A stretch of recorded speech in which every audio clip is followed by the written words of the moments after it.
ended up finding Draymond Green, and sometime after that, they extended not only Jordan Poole but also Andrew Wiggins. Who didn't get extended today? Not Draymond Mr. Green. Green. Yes, Draymond Green did not get extended. We kind of predicted this anyway. We were like they had to make a choice, and they made their choice.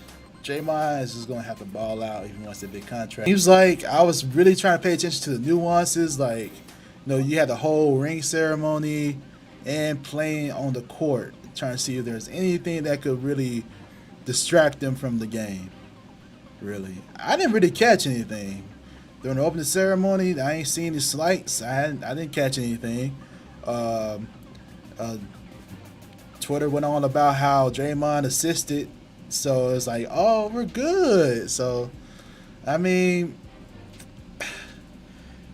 if all really is well, I mean that's awesome. Uh, we don't get into like the opening night games and stuff too. Some other things going on, but yeah, what's your reaction to the Warriors signing Poole and Wiggins and finding Draymond Green? I think it's the smart thing to do in this situation. Honestly, they have to lock up that young talent in Jordan Poole. He's part of their core group. He's part of the reason why they won their fourth championship. And also the same thing with Andrew Wiggins, who's now a veteran, but very much was a big presence on this team outside of obviously Steph, Clay, even Dre.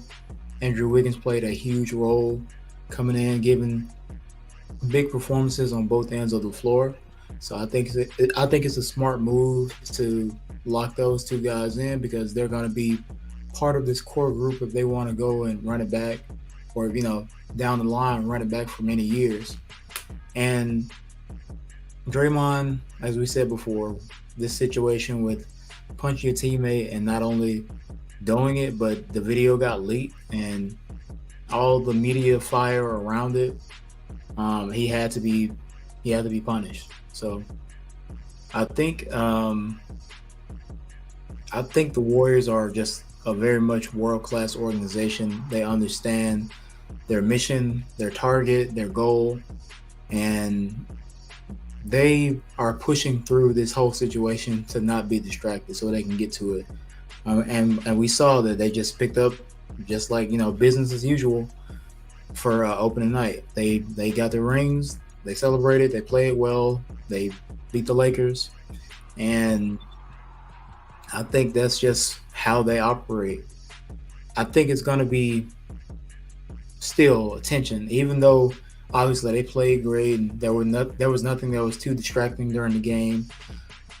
I don't think that this is the night that it happens because they just got their championship rings. It's opening night. They're the first team. They're the first one of the first games to play, to be played on opening night.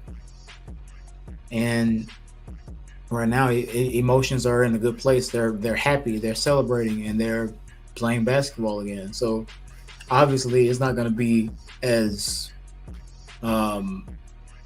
there's not going to be as much tension in this type of environment. But I say wait a couple of weeks, wait down the line, mid-season when you get into a stretch where you're losing games, or Steph can't get going, and somebody, Clay, Dre, anybody can't get it going, and then tempers flare, and then things happen, and this turmoil that's underneath boils up. And I'm not saying that they won't handle it, but I think we'll see more of it, more of this situation, because obviously, like we said, Draymond punched this guy in the face, like could have knocked him out, as we saw in the video. So that doesn't just translate. If to me, if it was me, it wouldn't just be like, all right, I got punched in the face. All right, I'm gonna just go hoop with you.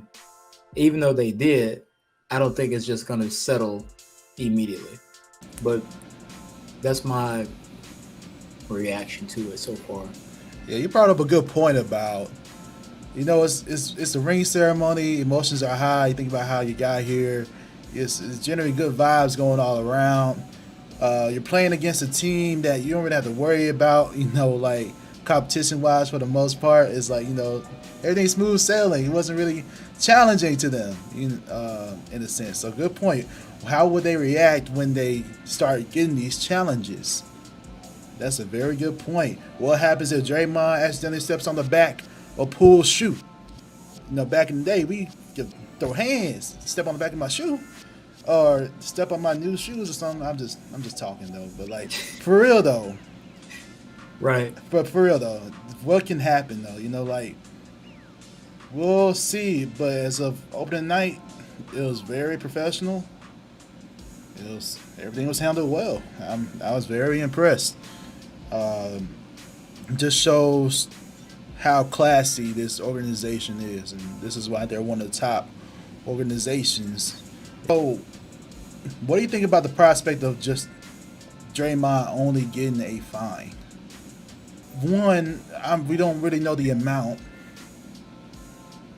so it can kind of be seen by people as like a slap on the wrist. There was not a suspension or anything. Yeah. I mean, he left the team on his own volition. Like he decided to do that. I mean, it was mutually agreed upon, but that's not like a consequence. This is more like just really a slap on the wrist. If it's like a really big fine or a really significant fine, that's one thing. I believe it'll be different if you do the amount. If it's like millions or whatever, okay. So I think that's something I'm wondering about. I think this is a different case because it's organizational. It's not like Draymond punched LeBron or punched another player on an opposing team. He punched his own teammate. So the league, in this case, I don't feel like they have a lot of ground to interfere. I feel like if it was another player from another team, yeah, the league would probably suspend him and fine him. But because it's the Warriors, because it's their own organization, his own teammate, they probably are a little bit more lenient. And True. he is partially because they probably don't want to overdo it because they feel like it would be too distracting to be like, all right, let's take Draymond away from the team and blah, blah, blah. Let's do this, let's do that. I think the fine was a good point, a good way to, punish him. But I think he's faced a lot of shame. And I'm not like taking up for him, but I think he's faced a lot of shame and probably guilt and just feeling kind of, for lack of better words, idiocracy in his own actions. And I think that's probably what they looked at. It was like, all right, let's just fine him. And with them just now winning their fourth championship and his ring night, they probably felt like, all right, well, Draymond, even though he did something that was stupid, we're not going to overdo the punishment because we don't want this to soil what we accomplished with him, because he was a big part of that too. And even though he didn't have the best finals performances, he made key plays in the right games, and he's part of this group. So I think they took that into mind. Let's just fine him. Let's not suspend him. And Yeah. that's where we are. Yeah, you got a good point. And then maybe too, they also took into account like, hey, he was away from the team already, so maybe that's kind of part of it.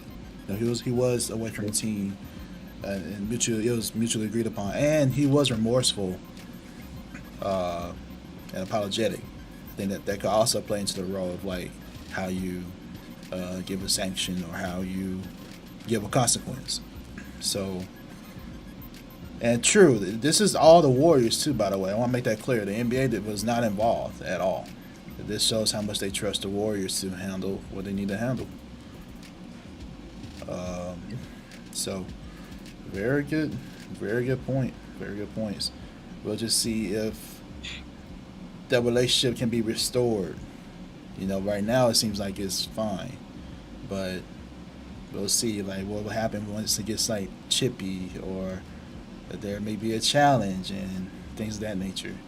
So um, we'll go from there. But at the same time, Draymond, if you think back in the past within the internal affairs, really, you you did something against KD. A lot of people think that's why he left. There's another reason why he left. You got to Steve Kerr's face. I don't think people forgot about that. It's like there are these internal things that's happening. And now it escalates to the fact, oh, you're going to punch a teammate now. I just feel like there's still been more than justifying, though, to me. That's just my opinion on it. That's the reason why, because these are things that happen, and you have a prior history. I mean, it sucks, but it escalates to this fact that now he's punching a teammate. It'd be different just one time only. Mm-hmm. But, like, you got to the coach's face, you got to you call the player out their name, in language you probably shouldn't talk to anyone like that. It's just, and again, on the court things happen, emotions are high, but,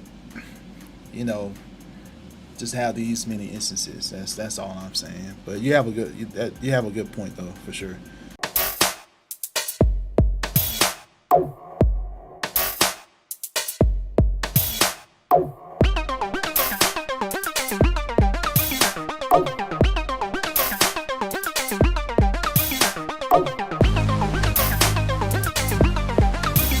Oh.